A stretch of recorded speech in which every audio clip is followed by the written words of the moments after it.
எல்லா தமிழ் மக்களுக்கும் என்னுடைய வணக்கம். இன்னைக்கு நம்ம கேரளா சமையல் பார்க்க போகிறது கூவ குறுக்கு. கூவக்கஞ்சின்னு சொல்லுவாங்க, கூவ வரையுதுன்னு சொல்லுவாங்க. நிறைய பேர் இருக்கு. ஆரோரூட் பவுடர் வச்சு தான் பண்ணுறாங்க. பாருங்கள், இந்த மாதிரி கட்டியாக பண்ணி எடுத்தால் இது குழந்தைங்களுக்கு 6 மாதத்துலேருந்து கொடுக்கறதுக்கு ரொம்ப நல்லாயிருக்கும். ரொம்ப ஹெல்த்தியாக இருக்கிற ஒரு குறுக்கு தான். இதில் வேறு எதுவுமே ஆட் பண்ணல, இனிப்பு மட்டும்தான் இருக்குது. உங்களுக்கு குழந்தைங்களுக்கு பால் சேர்த்து கொடுக்கறது அவங்களுக்கு பிடிக்கும். நீங்கள் அந்த மாதிரி தான் கொடுத்துட்ருக்கு அப்படின்னா பால் சேர்த்து கூடி குறுக்கு பண்ணி கொடுத்துக்கலாம். இதுக்குள்ளே நான் இப்போ பால் சேர்க்கலை, தண்ணி மட்டும்தான் சேர்த்துருக்கு. இப்போ உங்களுக்கு ஸ்டொமக் சம்மந்தமான ஏதாவது ப்ராப்ளம் இருக்குது, டயரியா, லூஸ் மோஷன் அந்த மாதிரி எல்லாம் இருக்குது அப்படின்னா இந்த மாதிரி கொஞ்சம் லிக்விடாக தண்ணி மாதிரி கஞ்சி மாதிரி கூடி பண்ணி எடுத்து குடிச்சிக்கலாம். அதுவும் ரொம்ப நல்லாயிருக்கும் உடம்புக்கு. இதோட இன்னும் கொஞ்சம் லூஸாக பண்ணிடலாம். நீங்கள் ஆட் பண்ணுற தண்ணி அளவு கொஞ்சம் அதிகமாக பண்ணால் போதும். இல்லை கொஞ்சம் இனிப்பாக டேஸ்டியாக வேணும் அப்படின்னா இந்த மாதிரி பாயசம் மாதிரி கூட பண்ணி எடுத்துக்கலாம். இது கூவ பாயசம். இதில் கேஷ்யூநட் போட்டு கொடுத்துடலாம், நெய்யை உங்களுக்கு பிடிச்ச மாதிரியெல்லாம் போட்டு கொடுத்து சாப்பிட்டுக்கலாம். இன்னொன்று சொல்கிறது, இதில் ஆட் பண்ணியிருக்கிற தண்ணியோட அளவு கம்மி பண்ணிடுச்சுன்னா இதே மாதிரி கட்டியாக கிடைக்கும். அது ஆறுனதுக்கப்புறம் உங்களுக்கு ஹல்வா மாதிரி கூடி சாப்பிட்டுக்கலாம். உங்களுக்கு பிடிச்ச மாதிரி பண்ணி எடுத்து சாப்பிட்டுக்கோங்க. உடம்புக்கு ரொம்ப ரொம்ப நல்லாயிருக்கும். எப்படி பண்ணுறேன்னு பார்க்கலாம். இப்போ பாருங்கள், கூவப்பொடி நான் இங்கே எடுத்து வச்சுருக்கேன். இது மோஸ்ட்லி எல்லா மார்க்கெட்லையும் வாங்குறது கிடைக்கும். ஆரோரூட் பவுடர்னு போட்டிருப்பாங்க கவரில். இது ரொம்ப நாள் கெடாமல் இருக்கும். நம்ம வீட்டிலே செஞ்சு எடுத்துக்கலாமே. கூவக்கிழங்கு வாங்கி அது நல்லா அரைச்சி தாராளமாக தண்ணி ஊற்றி ரொம்ப நேரம் வச்சதுக்கப்புறம் அந்த தண்ணி வடித்து எடுத்தால் நமக்கு கீழே அந்த கூவையோட மாவு கிடைக்கும். அந்த மாவு நல்லா காய வச்சு எடுத்துச்சுன்னா கூவ பவுடர் ரெடி பண்ண ரொம்ப சிம்பிளாக இருக்குது. வீட்டிலே செஞ்சு எடுத்துக்கலாம். இதில் பாருங்கள், நிறைய கட்டி கட்டியாக இருக்குது. ஆனால் பாருங்கள், ரொம்ப சாஃப்டாகவும் இருக்குது. இது எதுவும் ஒன்றும் எடுத்து ஜலிச்சு எடுக்க வேண்டியதில்லை. நம்ம இது தண்ணி ஊற்றினால அது நல்லா கரைஞ்சிடும். இப்போ நான் குழந்தைங்களுக்காக கொஞ்சம் கட்டியாக இது குறுக்கு பண்ணி எடுக்க போகிறாங்க. 2 டேபிள் ஸ்பூன் கூவ பவுடர் எடுத்துருக்கு. 2 டேபிள் ஸ்பூன் பாருங்கள், 2 டேபிள் ஸ்பூனுக்கு நான் இதுக்கு ஊற்றுற தண்ணி 2 கப்பு தண்ணி தான் ஊற்றுறாங்க. 2 கப்பு தண்ணி நீங்கள் ஒன்றாவே ஊற்ற வேண்டாம். அதுக்குள்ளே இருக்கிற கட்டி எதுவுமே கரையாமல் இருக்கும். அதனால் கொஞ்சமாக தண்ணி ஊற்றி ஒரு டைம் நல்லா பேஸ்ட் மாதிரி கலந்து விட்டுக்கோங்க.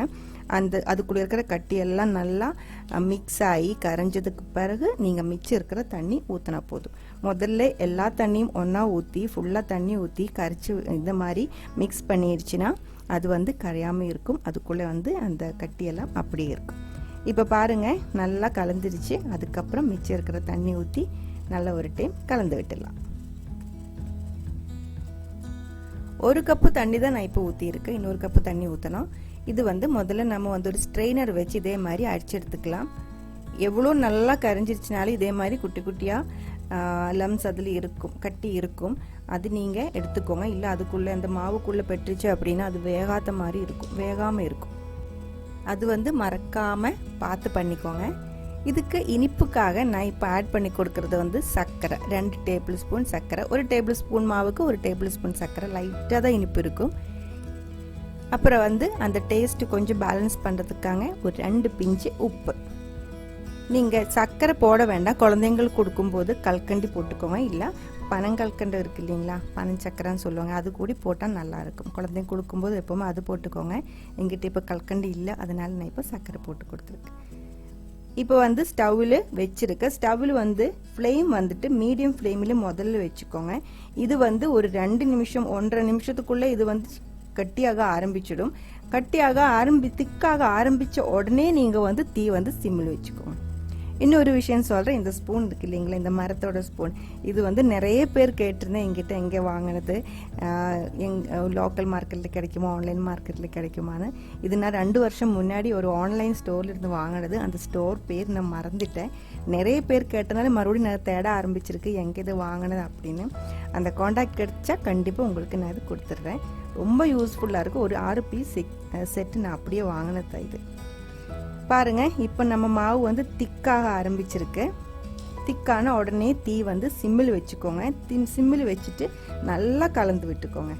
ஒயிட்டாக இருக்கிறது இது நல்லா வேகும்போது டிரான்ஸ்பரண்டாக மாறிடும். அந்த கலர் பாருங்கள், கண்ணாடி மாதிரி ஆயிடுச்சு. அதுதான் இந்த மாவு நல்லா வெந்துருச்சு. இப்போ நம்ம குறுக்கு ஓரளவுக்கு திக்காயிடுச்சு. குழந்தைங்களுக்கு பண்ணனால மட்டும்தான் இந்த மாதிரி கொஞ்சம் திக்காக பண்ணிடுச்சு. நீங்கள் குழந்தைங்களுக்கு கொடுக்கும்போது கொஞ்சம் லூஸாக தான் வேணும் அப்படின்னா நீங்கள் இன்னும் கொஞ்சம் 1 கப்பு தண்ணி அல்ல 1/2 கப்பு தண்ணி அதிகமாக ஊற்றி கூடி பண்ணிடலாம். பால் குடிச்சிட்டு இருக்கிற குழந்தைங்களுக்கு நீங்கள் பால் ஊற்றி கூடி இந்த மாதிரி குறுக்கு பண்ணி கொடுத்துடலாம்.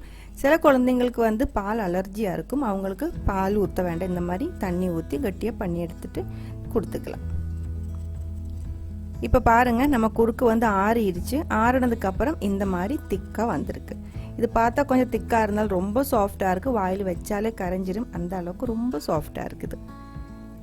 இனிப்பும் ரொம்ப மைல்டாக இருக்குது. இந்த ஒரு குறுக்கு நீங்கள் குழந்தைங்களுக்கு கண்டிப்பாக இடையில கொடுத்துக்கோங்க. அவங்களுக்கு ஹெல்த்துக்கு ரொம்ப நல்லா இருக்குது. வயத்தில் ஏதாவது பிரச்சனை இருந்தால் அதுவும் மாறி போயிடும். குழந்தைங்களுக்கு மட்டும் இல்லை, இது பெரியவங்களுக்கும் சாப்பிடலாம். நம்ம மாதிரி பெரிய ஆட்காருக்கு வந்து இது வந்து உடம்புக்கு ரொம்ப நல்லது. சூடு கம்மி பண்ணிவிடும், பாடி ஹீட் கம்மி பண்ணிவிடும். அதே மாதிரி வயத்தில் டயரியா ப்ராப்ளம், ஸ்டொமக் இஷ்யூஸ் ஏதாவது இருந்துச்சுன்னா, இல்லை லூஸ் மோஷனாக இருக்குது அப்படின்னா இது வந்து 1 கப்பு நல்லா இதே மாதிரி லிக்விடாக கஞ்சி மாதிரி தண்ணி மாதிரி நல்லா காய்ச்சி எடுத்து நல்லா வேக வச்சு குடிச்சுக்கோங்க. அது உடம்புக்கு ரொம்ப நல்லா இருக்குது.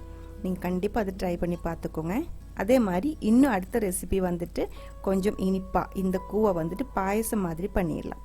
கூவை விறகியதுன்னு சொல்லுவாங்க, கூவை பாயசம்னு சொல்லுவாங்க. இது வந்து திருவாதிரான்னு சொல்லிட்டு ஒரு விசேஷம் இருக்குது கேரளாவில். அந்த விசேஷத்துக்கு திருவாதிரை கூவா குறுக்கு ரொம்ப ஸ்பெஷலாக இருக்குது. இது வந்து இப்போ இதில் வந்து 2.5 கப்பு தண்ணி நான் ஊற்றியிருக்கேன். 2 டேபிள் ஸ்பூன் மாவுக்கு 2.5 கப்பு தண்ணி ஊற்றிருக்கு பாயசம் மாதிரி கிடைக்கிறதுக்கு. அது கூடவே ஒரு 1/4 கப்பு ஜாகரி சிரப், வெல்லம் வந்து நல்லா உருக்கி எடுத்தது பாருங்கள், அது வந்து 1/4 கப் இருக்குது. இப்போ வந்து டோட்டலாக வந்து 2.25 கப் தண்ணி இருக்குது 2 டேபிள் ஸ்பூன் மாவுக்கு. இனிப்புக்கு தகுந்த மாதிரி நீங்கள் வெல்லத்தோட அளவு மாற்றிக்கோங்க. இது கூடவே ஒரு 1/2 டீஸ்பூன் ஏலக்காய் பவுடர் அதுவும் வந்து போட்டிருக்க. இப்போ வந்து ஒரு 1/4 டீஸ்பூன் சுக்கு பவுடர். சுக்கு வந்து ரொம்ப அதிகமாக போடாதீங்க, சின்னதாக ஒரு கசப்படிக்கும். அப்புறம் வந்து ஒரு 2 டேபிள் ஸ்பூன் ஃபுல்லாகவே துருவிய தேங்காய். உப்பு நான் இதில் போடலை, சர்க்கரை போட்டால் மட்டும்தான் அந்த டேஸ்ட் பேலன்ஸ் இஷ்யூஸ் இருக்கும். ஜாகரிக்கு வந்து இந்த வெல்லத்துக்கு வந்து உப்பு தேவையில்லை. இப்போ முதல்ல நம்ம குறுக்கு பண்ண மாதிரியே வந்து மீடியம் ஃப்ளேமில் வச்சு முதல்ல வந்து நல்லா கலந்து எடுத்துக்கோங்க. இந்த மாவு வந்து நல்லா சூடானதுக்கு பிறகு நான் இப்போ 1 டீஸ்பூன் நெய் ஊற்றிருக்கு. நெய் உங்களுக்கு வேண்டாம் அப்படின்னா நீங்கள் ஊற்ற வேண்டாம், விட்டுக்கோங்க. இதில் வந்து உங்களுக்கு பிடிச்சதை நீங்கள் கொஞ்சம் கிஸ்மிஸ் இல்லை கொஞ்சம் கேஷ்யூ நட் எல்லாம் ஃப்ரை பண்ணி கூட போட்டுக்கலாம். இது இன்னும் கொஞ்சம் திக்காக, இது இப்போ நான் பாயசம் தான் பண்ணுறாங்க, கூவா பாயசம். இது இன்னும் கொஞ்சம் திக்காக பண்ணி எடுத்துருவாங்க. அது வந்து கூவா விறகியதுன்னு சொல்லுவாங்க. அது கேரளாவில் திருவாதிரான்னு சொல்லிட்டு விசேஷமான ஒரு நாள் இருக்குது. அன்னைக்கு வந்து பண்ணுற ஒரு ஸ்பெஷல் ஒரு ஐட்டம் தான் இந்த கூவா விறகியது. இது இன்னும் கொஞ்சம் கட்டியாக இந்த தண்ணி அளவு வந்து 1 கப்பு தண்ணி கம்மி பண்ணிடுச்சுன்னா அது கூவா விறகியது ஆயிடும். அதுவும் இப்போ நான் பண்ணியிருக்கேன், இதுக்கப்புறம் காமிச்சு தர்றேன். இது பாருங்கள், பாயசம் வந்து ரெடியாக இருக்குது. இனிப்பு வந்து கரெக்டாக இருக்குது. இது வயருக்கு எதுவும் ப்ராப்ளம் வேணும்ன்ட்டு இல்லை. இடையில இந்த மாதிரி இந்த கூவா ரெடி பண்ணி குடிச்சிருச்சுன்னா இடையில நம்ம வயர் வந்து க்ளீன் ஆகிடும். உடம்புக்கும் ரொம்ப ரொம்ப நல்லது. கண்டிப்பாக ட்ரை பண்ணி பார்த்துக்கோங்க. இதே மாதிரி நம்ம வந்து இப்போ 2.25 கப்பு தண்ணி ஊற்றிருக்கு. அதுக்கு பதிலாக ஒரு 1.5 கப்பு தண்ணி ஊற்றிருச்சுன்னா நம்ம குறுக்கு வந்து கூவா வந்துட்டு இதே மாதிரி கிடைக்கும். இதுக்கு வந்து கூவா விறகியதுன்னு சொல்லுவாங்க. இதுவும் வந்து ரொம்ப ஸ்பெஷலாக ரொம்ப ஹெல்த்தியாக இருக்கிற ஒரு ஐட்டம். இந்த ரெசிபிஸ் எல்லாம் உங்களுக்கு பிடிச்சிருக்குன்னு நினைக்கிறேன். பிடிச்சிருந்தா கண்டிப்பாக ட்ரை பண்ணி பார்த்துக்கோங்க. ட்ரை பண்ணி பார்த்ததுக்கப்புறம் உங்கள் கமெண்ட்ஸ் எல்லாம் சொல்லிடுங்க. நீங்கள் இதுவரைக்கும் கேரளா சமையல் கொடுத்துட்ருக்கிற சப்போர்ட்டுக்கு ரொம்ப ரொம்ப நன்றி. உடனே பார்க்கலாம் இன்னொரு ரெசிபியோட. அது வரைக்கும் வணக்கம்.